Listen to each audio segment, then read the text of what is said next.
সেটা হলো মুসলমান যখন আর এক মুসলমানকে খারাপ জানে তখন এই মুসলমান ওই মুসলমানের গীবত করে। গীবত শোনেন? গীবত মানে কি? গীবত কি সত্য কথা না মিথ্যা কথা? মিথ্যা কথা, আসলে ঠিক না। গীবত শতভাগ সত্য কথা, 100% সত্য না হলে ওটা গীবত হবে না। গীবত হওয়ার জন্য প্রথম শর্ত হলো ওটা 100% সত্য হতে হবে। মিথ্যা হলে সেটাকে বলা হয় অপবাদ, বদনাম, মিথ্যা বদনাম। আর গীবত হওয়ার জন্য শর্ত কি? প্রথম শর্ত কি? শতভাগ সত্য হতে হবে। আল্লাহ রসুল সাল্লাল্লাহু আলাইহি ওয়াসাল্লাম বলছেন, আতাদরুনা মাল গীবাহ, তোমরা কি জানো গীবত কি?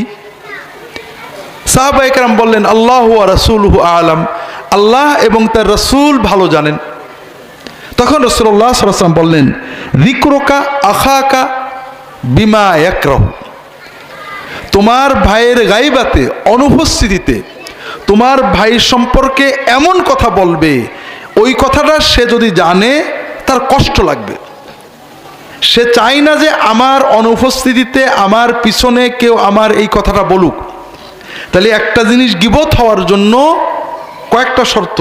তার একটা হলো তার অনুপস্থিতিতে বলা, আর একটা হলো যেটা সে অপছন্দ করে সেটা বলা।